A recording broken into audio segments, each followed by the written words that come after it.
Oi, gente, estamos retornando. A Lu tá voltando aqui também. Oi, Mona Hoje estamos. Lisa. Não tá, é muita chuva. Não estavam te ouvindo. Pois é, deu uma travada aqui, que geralmente trava quando tá perto de terminar o tempo da live. Mas ainda não tava, né? Aí a gente hoje tá com esse probleminha aí, É, né? mas Infelizmente, depende da internet. Mas vamos, retomamos, então. eu nem sei onde é que eu estava falando. Tá muito confuso, tá? Pra... Não, eu tava entendendo. Para mim, parou na hora que você tava explicando a cena, explicando a pesquisa do celular, e que vocês deram o celular para Dos estudantes alunos. fazerem a pesquisa. Isso. É, pronto. Então, não, mas é que eu queria deixar claro que foram os próprios professores que tiveram essa questão, entendeu? Eles que falaram, ah, não, eles que falaram isso, olha, se a gente ficar só o que a gente quer ouvir, né?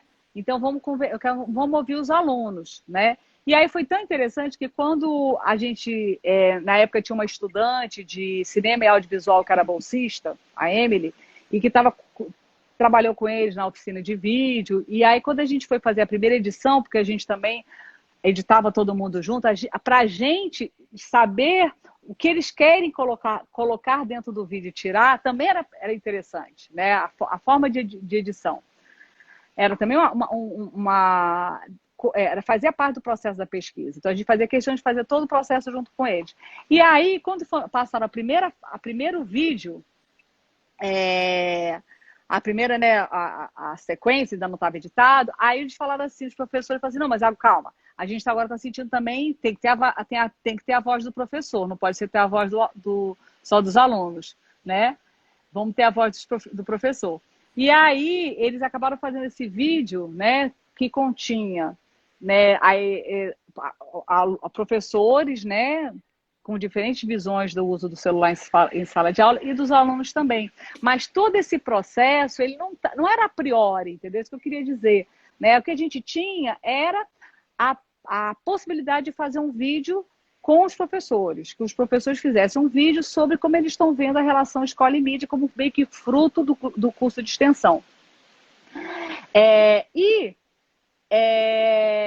Mas assim, todo esse processo ele vai se dando nesse encontro, né? Então acho que é essa que eu acho que é uma certa que a gente como pesquisador tem que ter uma certa sensibilidade e é muito interessante, isso é uma coisa que eu vivo em todas as pesquisas, agora o pessoal que está aí assistindo, que faz parte do grupo atual, é uma loucura quando a gente está em campo, porque assim, a cada semana a gente faz planejamento, avaliação, assim, porque a gente não tem, por mais que a gente tenha assim, certo contorno para poder fazer os projetos, né, submeter às agências de fomento,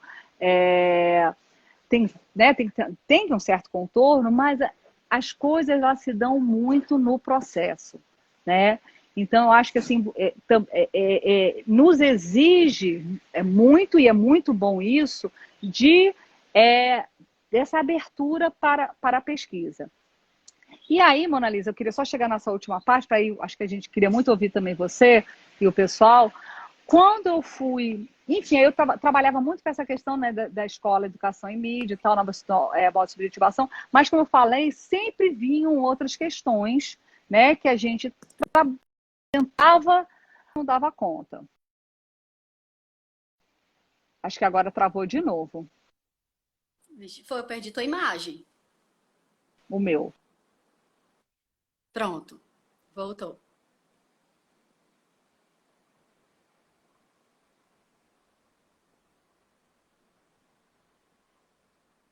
Eita, só que agora eu não te escuto, Lu.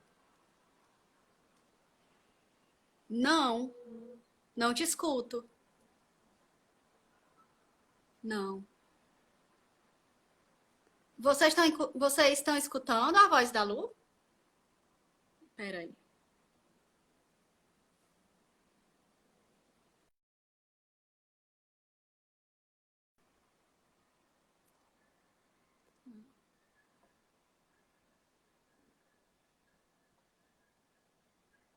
Pronto. Ela saiu de novo, acho que vai entrar e aí a gente vai escutar.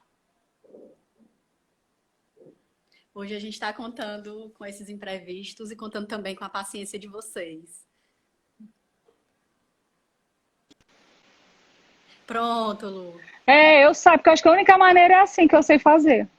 Eu saio, é porque eu acho que a internet está ruim, para É variar. verdade. Aqui em casa também a internet hoje não está colaborando, não. Desde ontem, daquela chuva. Pois é. Bem, sim, aí quando eu estava só falando, aí quando eu fui, em 2017, eu saí para fazer um pós-doc com o pessoal lá da CUNY, que trabalha com o que eles chamam de CPAR, né? Critical Participatory Action Research. E era foi muito interessante, porque eu já fui com essa questão de discutir mais a questão ética, epistemológica, tal, do estatuto da pesquisa e intervenção e tentar fazer um campo de aproximação lá com o que eles chamam, que é colocado como CIPAR, né? Que é uma perspectiva crítica em relação à pesquisação. E aí, quando eu cheguei lá, eu me deparei com duas coisas que eu achei muito interessantes, né? Uma delas foi que eles também trabalhavam com pesquisa, elas trabalham, né, a Michelle Fine e a Maria Helena Torre, trabalham com essa ação com o outro, né, essa participação do outro, como eu falei das pesquisas participantes, né, em que os sujeitos, os co-pesquisadores, eles ajudam a construir o próprio instrumento da pesquisa, inclusive de pesquisa quantitativa. Então, ajudam, trabalham em todo o processo da pesquisa, inclusive com pesquisa quantitativa. Né? Essa pesquisa que eu peguei só o final, que ele já está apresentando, era uma coisa que era feita com a comunidade, né, latino-americana e também negra, lá dos Estados Unidos, né, de Nova York, em que eles falavam da abordagem dos policiais a essa comunidade. E aplicado, sei lá, mais de 1.000, né? Só que o próprio questionário foi feito, o instrumento foi feito com a comunidade. E eles mesmo aplicaram, porque eles disseram que os dados que a polícia de Nova York traziam não eram os dados que eles sentiam, né? Era a secretaria tal fazendo, né, o instrumento e aplicando sobre a abordagem policial. Então, eles chegaram a resultados bem diferentes dos oficiais. Né? E eles fizeram todo esse processo de construir o formulário, o questionário, eles aplicaram, analisaram conjuntamente e depois fizeram performance na comunidade, inclusive chamando gestores para inclusive ligados a performance também com projeções de arte, com rap, enfim. E aí me chamou muita atenção dessa questão, que aí eu não tenho de trabalhar essa questão do modo, de um certo modo participativo na pesquisa quant, tá? E a outra questão que me chamou a atenção também que eu vi eles trabalhando lá, que é construir o próprio tema de pesquisa com a comunidade. Eu acabei acompanhando uma pesquisa de uma mestranda,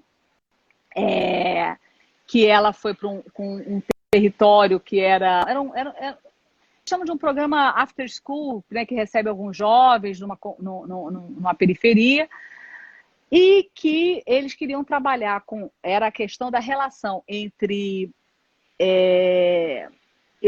secundaristas e universidade, certo? E aí os jovens fizeram todo o processo de instrumento, criaram os instrumentos, aplicaram nas escolas, e diferentes instrumentos, diferentes formas, tá? E debatiam muito, para fazer isso, tem muita debater a relação que eles têm com a expectativa em relação à universidade, o que eles chamam lá de primeira geração, né? Muitos deles vão ser a primeira geração que vão entrar na universidade, muitos são filhos de imigrantes, enfim. Então, assim, eu achei muito interessante poder pensar algo que eu não tivesse o tema, entendeu? Eu queria saber o que eles querem, quando a gente pensa fazer pesquisa com a escola, o que para eles pode ser tema de pesquisa, certo? E aí, quando eu voltei, né, em 2018.2, eu fiquei pensando como é que eu poderia, né, articulando toda essa questão ética, estética, política da pesquisa e intervenção, aqui no Brasil e também com essas questões que eu dialoguei lá. E muitos deles, aí, gente, é muito importante a gente dizer isso, primeiro, que a pesquisa qualitativa nos Estados, na psicologia nos Estados Unidos é minoria da minoria, né? Então, quando eles são profundamente, esse grupo, né? Elas são profundamente admiradores da pesquisação brasileira, né? Toda da pesquisa latino-americana, da psicologia social, né? E eu acho que a gente tem muita contribuição para dar.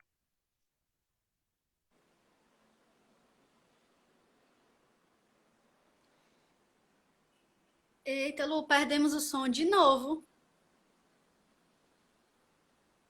De novo.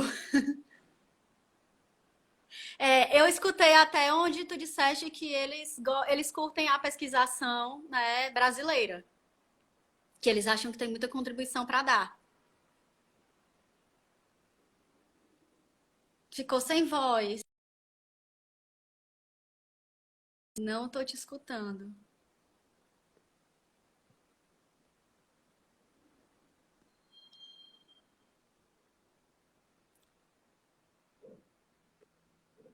Pronto, vamos aguardar aqui que a Lu tá voltando, tá? Pronto. Aí.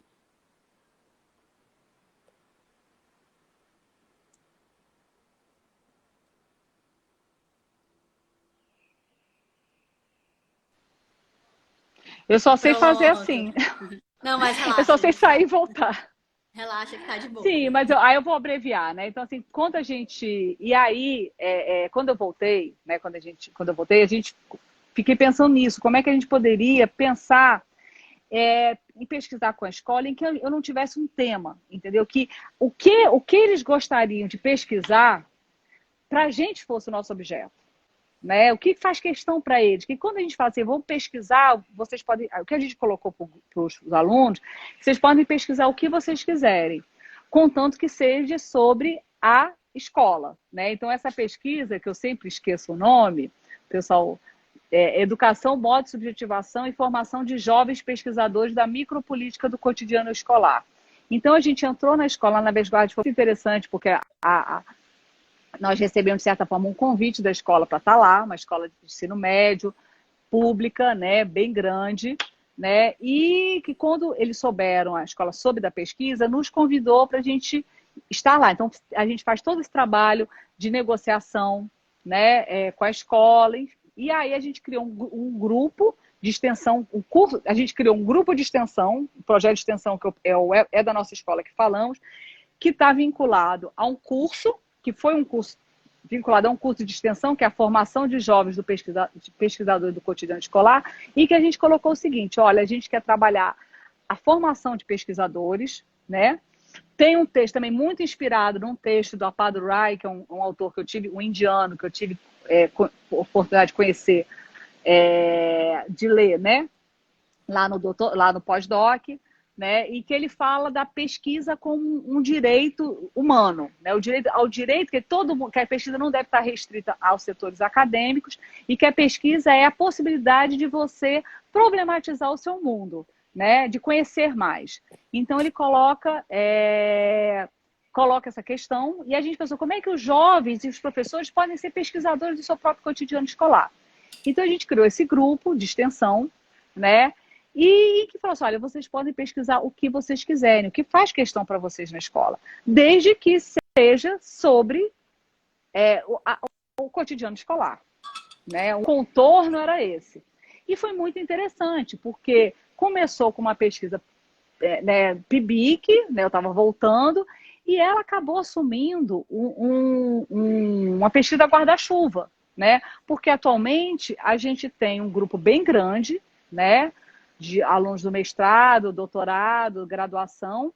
Tem o pessoal da extensão, que está junto por causa desse vínculo, né, do curso de extensão, em que aí surgiram, a gente fez esse curso de extensão, foram mais ou menos 36, eles iam no contrato durante 30 horas, né, quase um semestre inteiro, e que eles foram 7 equipes, e que os temas gravitaram entre a questão da saúde mental, dos estudantes,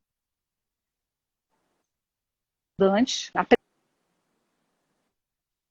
pressão pré-vestibular, os tensionamentos, enfim, e acabou então tendo essa dimensão.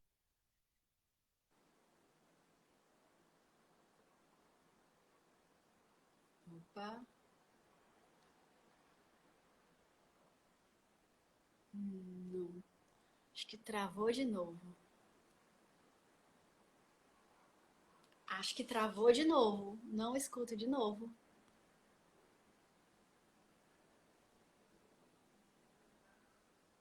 Isso, travou.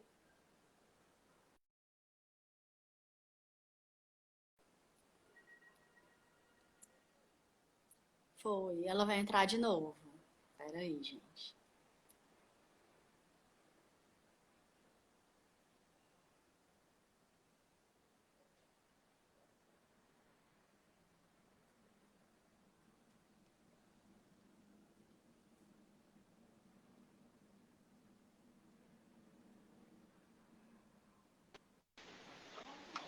Pronto, Lu. Voltou, tá com som. Pronto, eu vou só terminar minha para eu também ouvir vocês.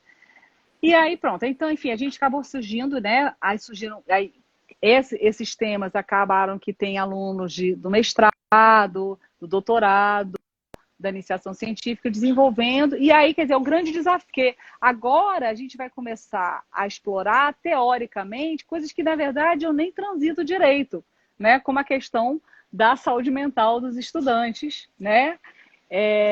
Que foi um tema, né? E tem gente trabalhando aí pensando nessa questão da escolha profissional, né? E os tensionamentos da própria escola, né? Pensando nessa questão da saúde mental, por exemplo, né? Então, quer dizer, está sendo um grande desafio, porque agora aí estão pesquisas que estão tomando para si essas questões. Tem uma questão também que foi muito interessante, que eu gostaria de falar, que uma das pesquisas sobre cidadania na escola, né? Vou dar o crédito, então vamos lá. A Lara vai desenvolver, para pensar a questão da educação sexual, a Emanuele, a Gabi pegou essa questão da cidadania na escola, e a Manu a questão da saúde mental e orientação profissional. E no doutorado, a Shirley está pensando na questão da maternidade e paternidade na vida, né, dos e das secundaristas.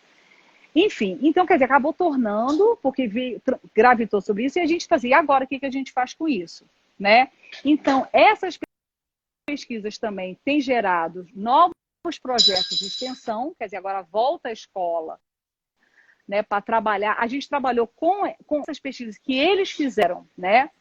Esses 36 alunos, eles analisaram conosco, apresentaram os representantes de turma, e para os PDTs, os professores diretores de turma, né? E agora a gente está analisando também esses dados para ver como é que a gente retorna à escola, né? E, ao mesmo tempo, o desafio de questões do ponto de vista de objeto de pesquisa que eu não tenho essa trajetória, tá entendendo? Então, assim, tem sido um desafio muito grande, né? E está tentando costurar, né? E agora desse campo aí do que surgiu que eu estou correndo atrás, que a gente agora está correndo atrás tudo teoricamente. Sim, o que eu ia falar, que eu me lembrei, uma coisa interessante que aconteceu foi que, pela pesquisa da Gabriela de Cidadania, a gente, duas estudantes secundaristas que fizeram parte do curso de extensão, e também falando que o curso teve certificação, né? Por ser de extensão, elas é uma seleção para PIBIC ensino médio, eram bolsistas PIBIC ensino médio. Então, uma nova estratégia aí que começou via pesquisa da Gabi, que agora a Shirley também está pensando para o próximo ano, para pensar a questão de maternidade e paternidade, quer dizer, de você ter efetivamente no grupo de pesquisa alunos que são secundaristas. Então, acho que aí com isso eu já falei muito. Eu queria ouvir também vocês, né? Assim, teria muita coisa para falar, mas é melhor ouvir, aí as outras coisas vêm. Que nada, sempre pra gente é muito bom te ouvir, Lu, mais uma vez, afirmo aqui, né? Que é muito bom te ouvir. Tá escutando? A tua Tá, imagem pode travou. de novo. Pronto, pronto, deu certo, né? Deu certo. Então, é sempre muito bom te ouvir, né? Dialogar com as contribuições que você traz, né? Especialmente essa última pesquisa que você acabou de falar, né? Com a galera do Lapsus, onde eu entrei agora, né? Quando eu cheguei para trabalhar com vocês. Me escuta? Me escuta, Luciana? Acho que travou para ti de novo. Verdade, a internet hoje não está querendo colaborar conosco. Lu?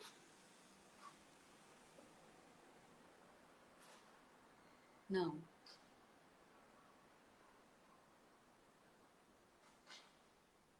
Não te escuto.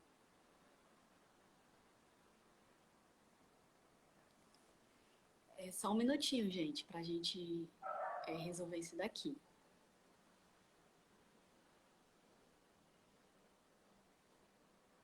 Não, acho que Lu vai ter que sair de novo e entrar de novo, porque travou.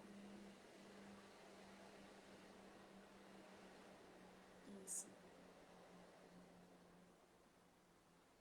Voltou a imagem.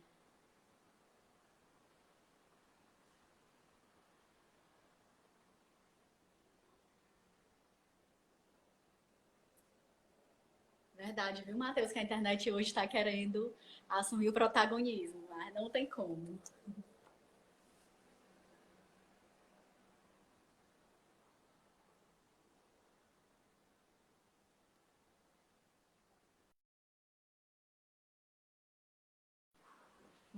Pronto.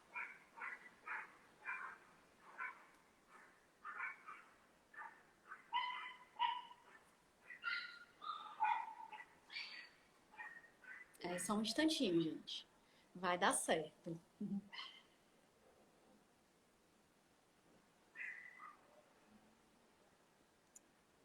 Pronto. Já tá dando certo aqui.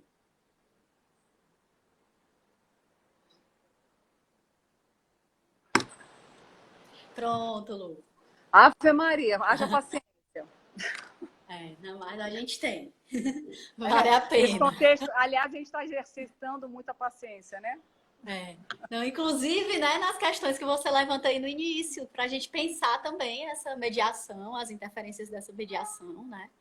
Para a Com gente entender certeza. tudo isso nos processos interacionais e educacionais, né? Mas, enfim, como eu vinha falando aqui, né, sempre muito bom te escutar, você traz uma série de questões importantíssimas, né, e que nos ajudam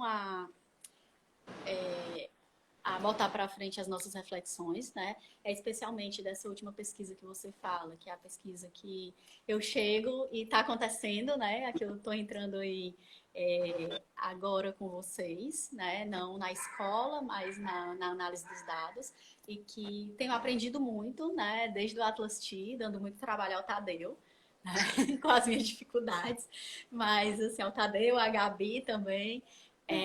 Mas desde do Atlas T, mas principalmente nessa inserção numa pesquisa que é feita pelas próprias pessoas que estão sendo pesquisadas, né? E como isso produz aí em ato, né, uma desconstrução daquela relação polarizada entre sujeito e objeto, né? E assim, muitas vezes a gente vai retomar a teoria, dizer, para o Guattari se tem uma forma possível de pensar sujeito e objeto pelo meio, né? Mas a gente lida muito com a dificuldade de colocar em ato, de transformar em ato esse discurso. E essa pesquisa de vocês, né, na qual eu entrei aí pelo meio, né, tem me feito aprender muito nessa perspectiva, porque coloca em ato, né, vejo as meninas da escola participando dos momentos com a gente, de construção de categorias, de discussão de resultados, né? Isso é riquíssimo. E isso tem mostrado muito, né? Também tem transformado em ato o que você fala da dimensão ética Não tá me escutando? Não tá me escutando?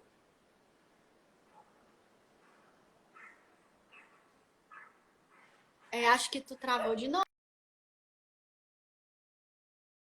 E escutar a Lu.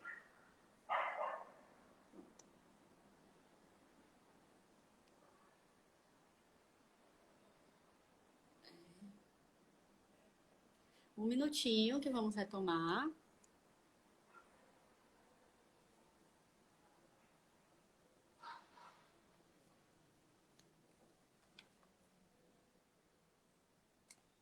Pronto. Mona Lisa, é Então, que quando trava, eu paro de te escutar. Aí ah, vocês também tá. não me escutam, né? A Sim, minha trava, congela. Aí quando eu não consigo mais ouvir, aí eu tenho que sair e entrar de novo. Mas você estava falando, né, dessa coisa do entre, né? sim, sim. E também, né, que essa última pesquisa, que eu tenho me aproximado de vocês, a meu ver também coloca, transforma em ato, né, a questão do compromisso e das próprias interfaces, atravessamentos, né, da dimensão ética, estética e política. Né? Porque a gente vê aí as meninas junto com as meninas do mestrado e do doutorado, né? Produzindo dados junto com as meninas pesquisadoras da escola, né? As meninas pesquisadoras da escola, na verdade não só as meninas, mas todo o grupo da escola, né? Escolhendo aquilo que faz questão para elas, né? E a pesquisa sendo construída aí, sendo construída em vida, em processo, né?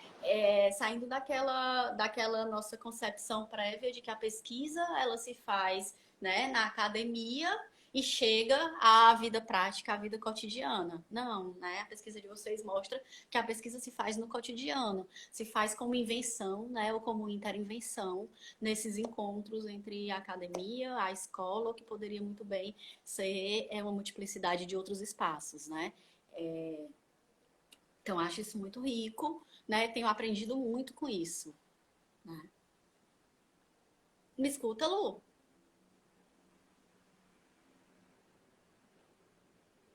Me escuta, Lu? Acho que a Lu travou de novo.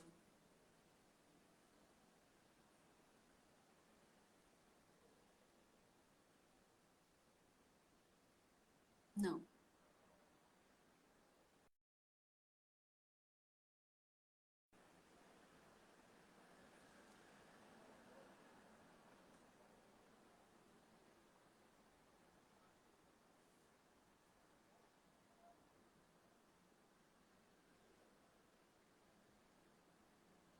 Pronto, ela tá entrando novamente. Eu acho Tô que te isso é ouvindo. culpa do Moro, viu? Tá, já Ah, os memes aí bombando na internet, aí a galera é, tomando a nossa deve internet ser do mesmo. trabalho, Deve ser. A gente tem que né? terminar, eu quero ver só o que o Bozo vai falar. Pois é. Desmoronou, que o pessoal está dizendo, né? Pois não é? E ainda tá interferindo aqui no nosso trabalho. A bagunça É, todinha ainda repercute diretamente aqui, né? imagina. Com Mas, certeza. Todo mundo enfim, em casa, né? Querendo saber. Todo mundo não, mas enfim. boa parte das Mas pessoas. sim, eu estava ouvindo assim a tua análise. Sim, sim. Tem alguém aqui, a Marília E como é que dizendo. você está convivendo com isso, né? Na verdade, Mona Lisa, é um grande artesanato, né? Eu acho que é uma pesquisa artesanato, porque a gente está experimentando essa questão de estar com. Quer dizer, a gente fez a pesquisa com os 36, em que eles participaram, todos eles acabaram escolhendo por fazer Google Form, né? Fizeram os questionários, aplicaram nos outros. Lá, acho que foram 36, 340 dessas 7 pesquisas, e acabou que 2 a gente teve essa oportunidade a gente achou que tinha tudo a ver, né, do PIBIC ensino médio, e agora elas estão assim efetivamente com o grupo da Gabriele, que é o que você está mais junto, né, que discute Sim. cidadania. A Gabi fez todo um trabalho também de leitura de texto sobre isso. Então, assim, na verdade, eu acho que cada pesquisa aí, eu falei das minhas, mas tem o Tadeu que defendeu recentemente sobre grafite, vários assim, alunos e alunas que fizeram parte. É uma pesquisa artesanato, é uma pesquisa ad hoc mesmo. Acho que a gente tem essa questão ética, né? uma questão política de pensar algo do comum, mas não é, eu não consigo ver esse passo a passo, entendeu? A priori.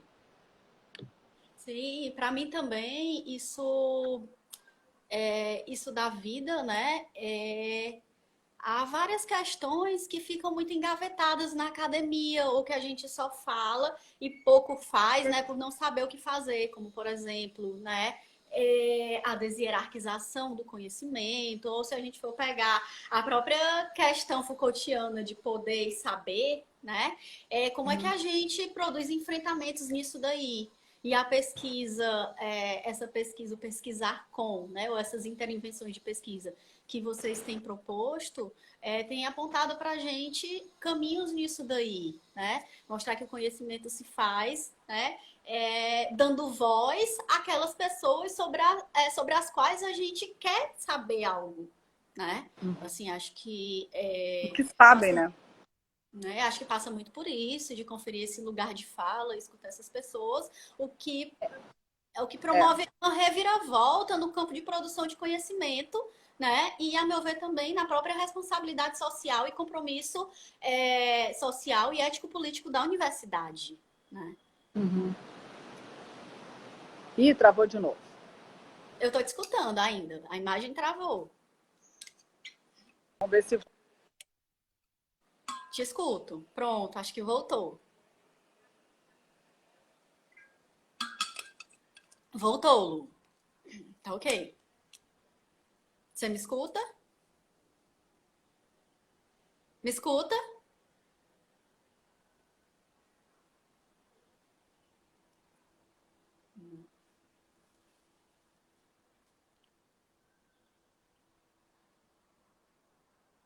Não, a gente não te escuta.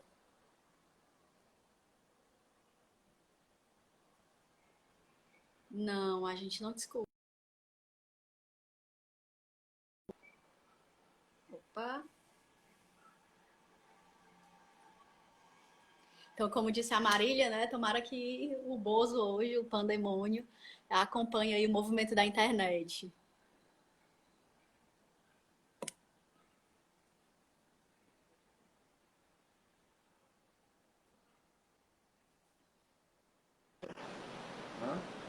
Então, Lu, me escuta agora? Pronto. Pronto, então eu vou passar para as perguntas, que nós temos várias perguntas aqui, né? E vou começar retomando lá o início da sua fala, quando você contextualizou o pesquisar com, né? E as próprias transformações que nós estamos assistindo no território escolar, né? E aí traz a questão dos dispositivos e etc. E, e aí eu peço para tu falar um pouquinho mais sobre esses desafios ao pesquisar com nesse novo contexto, né? Em que as interações, né, e as sociabilidades, elas precisam, de forma emergencial, transitar para os espaços de mediação das tecnologias. Uhum. Eu tô muito inclinada, Mona, na verdade eu não sei, né?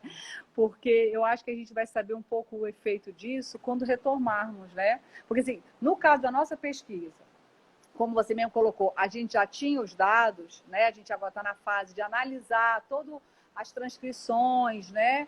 Que a gente fez, está com o pessoal, com o grupo todo. Então, a gente não interrompeu um processo que já estava com a escola e teve que migrar para outro processo ou não, né? Ter que interromper. Então, a gente não vivenciou isso no cenário da pesquisa com a escola.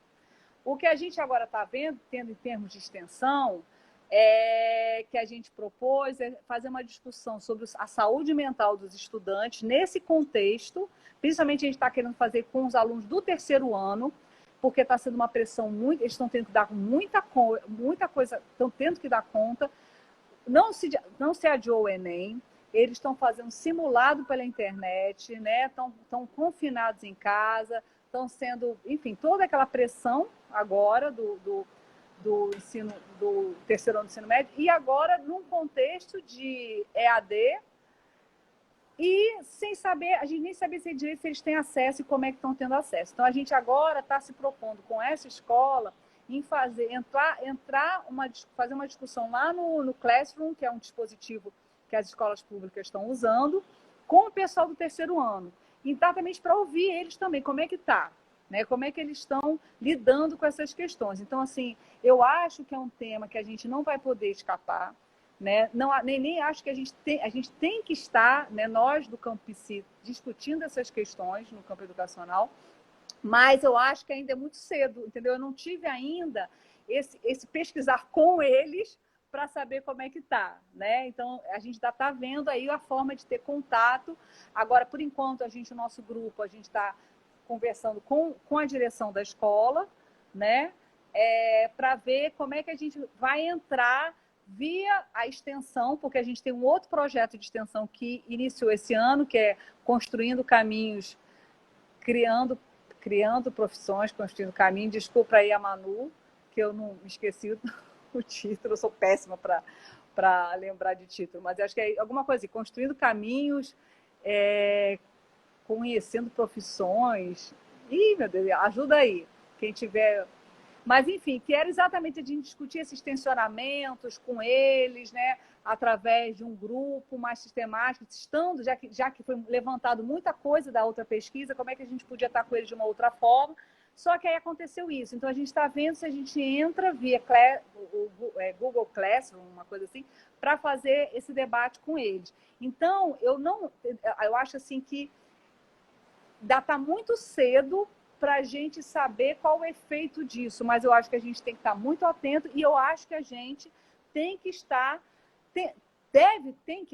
mas deve tentar estar, de certa forma, com as escolas, né? Porque não está sendo fácil para professores, alunos, diretores, agora, né, estar lidando com essas coisas. O que eu vejo é que eu percebi um certo deslocamento que durante muito tempo o EAD ele foi meio colocado como a tábua de salvação das escolas, né?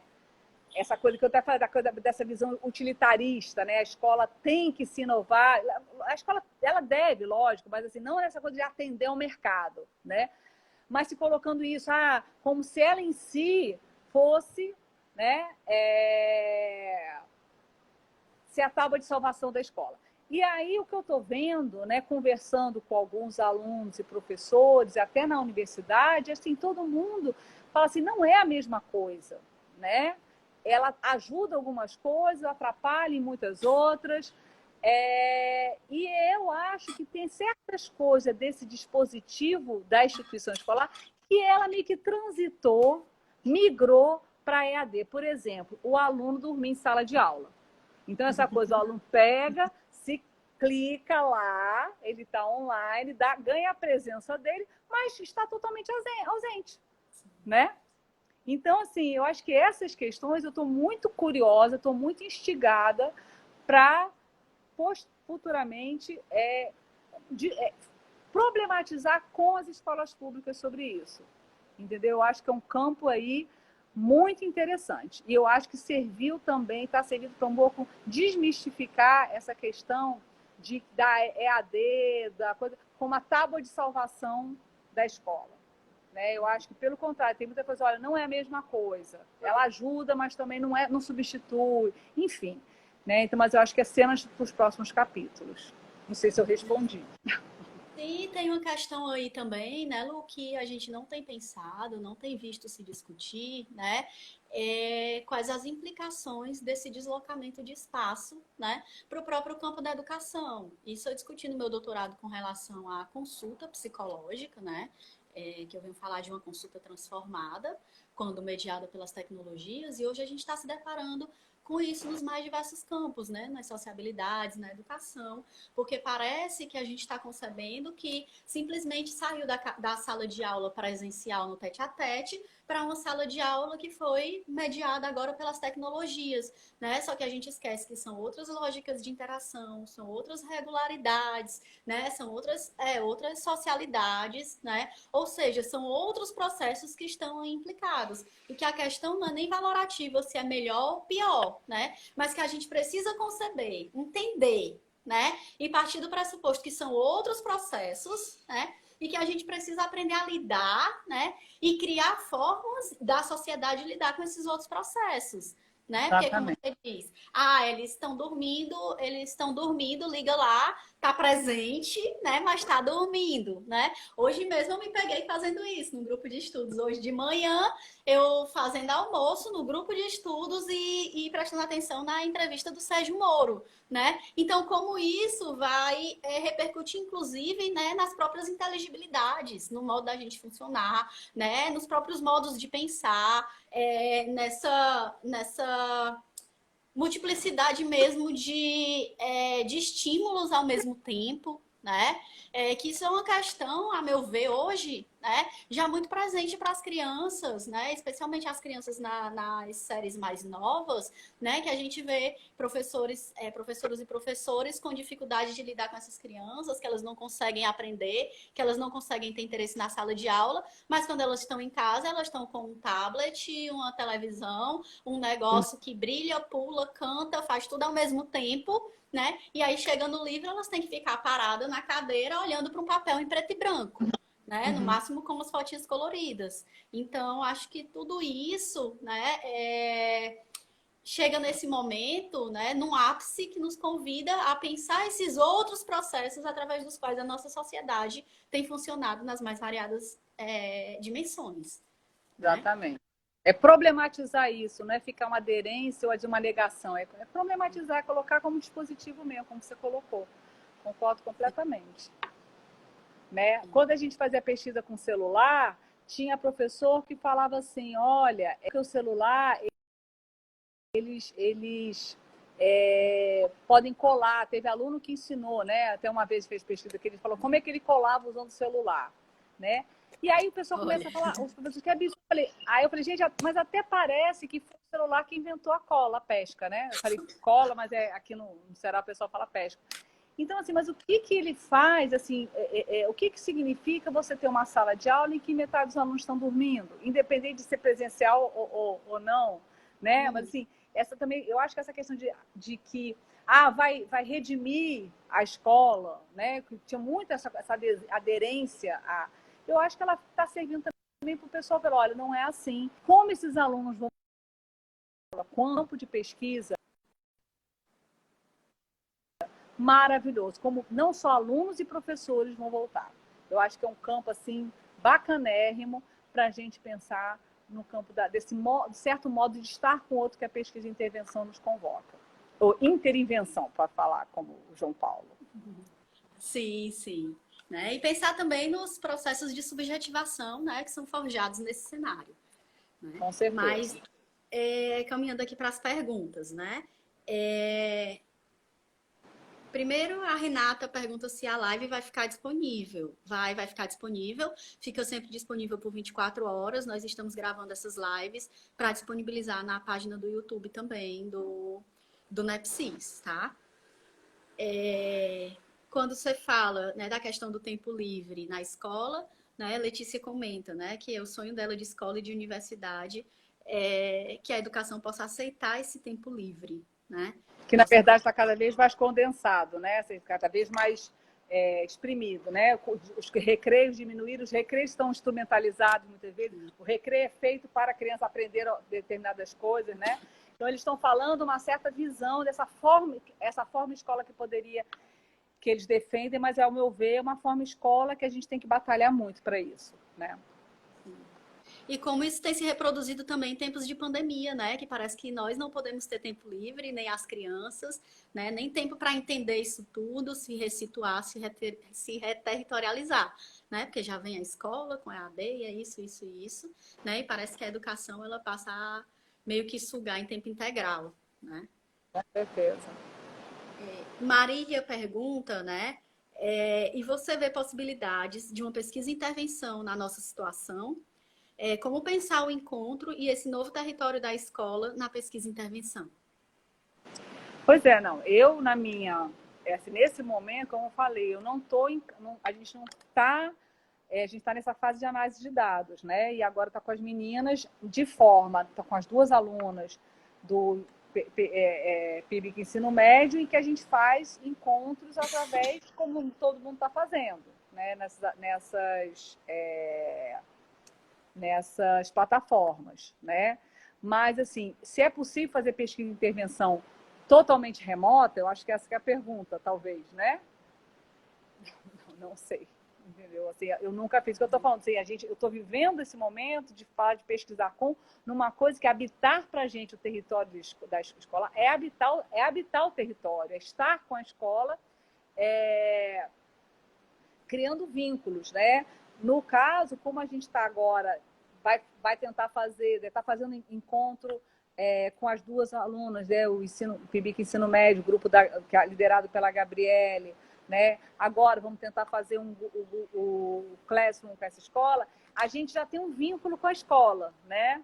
Então a gente já tem um vínculo, a escola nos conhece, a gente conhece a escola e agora a gente está tentando ver como é que a gente vai migrar nesse contexto.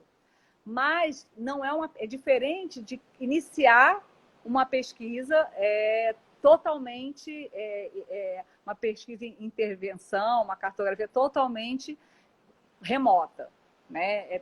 É bem diferente. Então, não saberia, teria que se inventar algo, né, sobre isso. Não digo que é impossível, né? Eu acho que é uma outra forma de fazer pesquisa, né?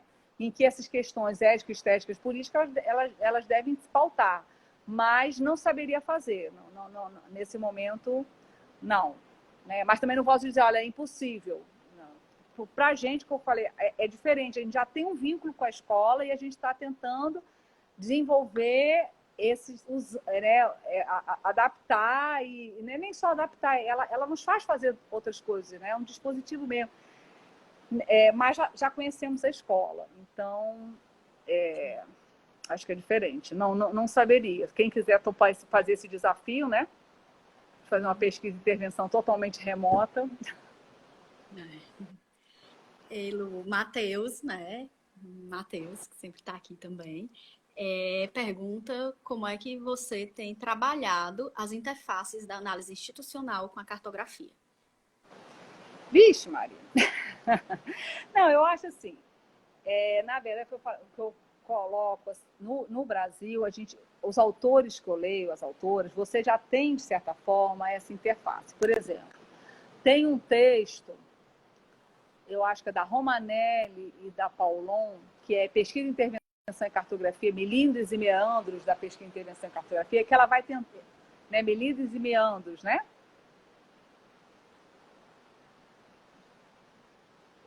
Agora cortou. Engraçado, eu estou te vendo bem, mas não estou te ouvindo. Vocês estão me ouvindo? Monalisa, tá? Eu vou...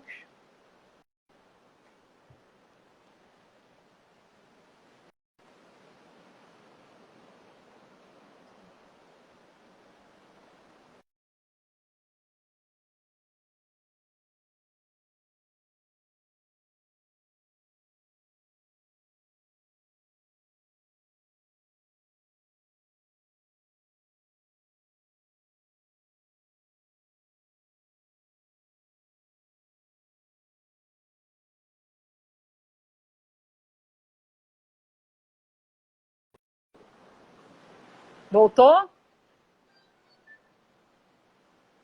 Não estou te ouvindo. Vocês estão me ouvindo?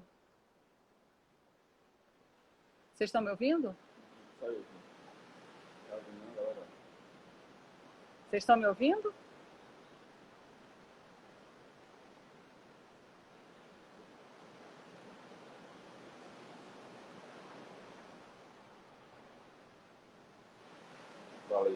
Acho que tá aí o problema. A Monalisa que está sem som.